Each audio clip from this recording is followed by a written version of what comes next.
ನಿಮಗೆ ದೀರ್ಘಾಯು ಕೊಡಲಿ.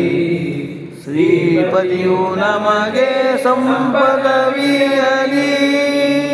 ದೇವರೇ ನಮ್ಮ ಸಂಪತ್ತು ಕೊಡ, ಲಕ್ಷ್ಮೀ ದೇವರೇ ಕೊಡ. ಅದಕ್ಕಾಗಿ ಆ ಶಾಸ್ತ್ರಗಳ ಉಪದೇಶದಿಂದ ನನ್ನ ಹೃದಯದಲ್ಲಿದ್ದ ಅಂಧಕಾರವು ನಾಶವಾಗ್ತದೆ. ಯಾವ ಪರಮಾತ್ಮ ತನ್ನ ಶಕ್ತಿಯಿಂದ ಸತ್ವ, ರಜೋ, ತಮಸ್ಸು ಈ ಶಕ್ತಿಗಳಿಗೆ ಅಭಿಮಾನಿಯಾದ ಶ್ರೀದೇವಿ, ಭೂದೇವಿ, ದುರ್ಗಾದೇವಿ ಅವರಿಂದ ಯಾವ್ಯಾವ ಕಾರ್ಯಗಳನ್ನು ಮಾಡಿಸಿದ್ದಾನೆ ಅದನ್ನು ನನಗೆ ತಿಳಿಸಿಕೊಡು. ಗುಣಂ ಭಗವತೋ ಬ್ರಹ್ಮನ್ ಹರೇರದ್ಭುತ ಕರ್ಮಣಃ ದುರ್ವಿಭಾಗ ವಿವಾಭಾತಿ ಕವಿಶ್ಚ ವಿಚಿಷ್ಟ. ಅನೇಕ ಜ್ಞಾನಿಗಳು ಮಹಾತ್ಮರು ಕೂಡ ಇದನ್ನು ಪೂರ್ಣವಾಗಿ ತಿಳಿಯಲಿಕ್ಕೆ ಸಾಧ್ಯವಿಲ್ಲ. ಆದ್ದರಿಂದ ದುರ್ವಿಜ್ಞೇಯವಾದದ್ದೇ ಭಗವಂತನ ತತ್ವ. ಮನೆ ಜವಾಬ್ದಾರಿ ಎಲ್ಲ ಬಿಟ್ಟು ಓಡ್ಕೋತ ಇಷ್ಟು ದೂರ ಬಂದಿದೆ. ಬಂದವರು ನಿಮಗೇನ್ರ ಅಂದ ಬಿಟ್ರೆ ಅದರ ಬೇರೆ ನೋಡಿದ್ರೆ ಎಲ್ಲ ನೀವು ಚೌರ್ ಮಾಡಿಸ್ಕೊಂಡು ಬಂದು ಕೂತೀರಿ.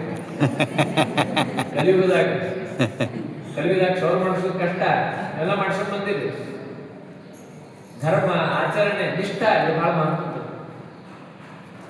ನಮ್ಮ ಹಿರಿಯರು ನಮ್ಮ ಪೂರ್ವಜರು ಇಷ್ಟೆಲ್ಲ ಒತ್ತಿ ಥಂಡಿ ಗಾಳಿ ಬಿಸಿಲು ಪರಕೀಯರ ಆಕ್ರಮಣ ಅನೇಕರು ಇಷ್ಟು ತ್ರಾಸಕೊಡ್ತಾರೆ. ಇತಿಹಾಸವನ್ನು ನೀವು ಓದಿದ್ರೆ ಗೊತ್ತಾಗ್ತದೆ. ಅಂತಹ ಸಂದರ್ಭಗಳಲ್ಲಿಯೂ ಕೂಡ ಅವರು ಮಾಡ್ಕೊಂಡು ಬಂದ ಉಪದೇಶ ಸಂತೋಷ.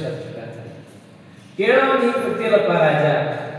ಪರೀಕ್ಷಿತ ರಾಜನ ಉದ್ದೇಶಕ್ಕೆ ಎಲ್ಲರಿಗೂ ಹೇಳಿದ್ರು. ನಮಃ ಪರಸ್ಮೈ ಪುರುಷಾಯ ಭೂಯಸೇ ಸದುದ್ಭವ ಸ್ಥಾನ ನಿರೋಧ ಲೀಲಯ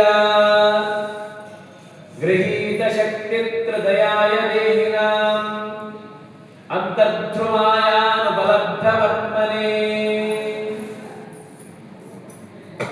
ಸತ್ವರ್ಣ ಸ್ತಮೋ ಗುಣಗಳನ್ನು ಈ ಜಗತ್ತನ್ನು ತನ್ನ ಇಚ್ಛಾ, ಜ್ಞಾನ, ಕ್ರಿಯಾ ಎಂಬ ಮೂರು ಶಕ್ತಿಗಳಿಂದ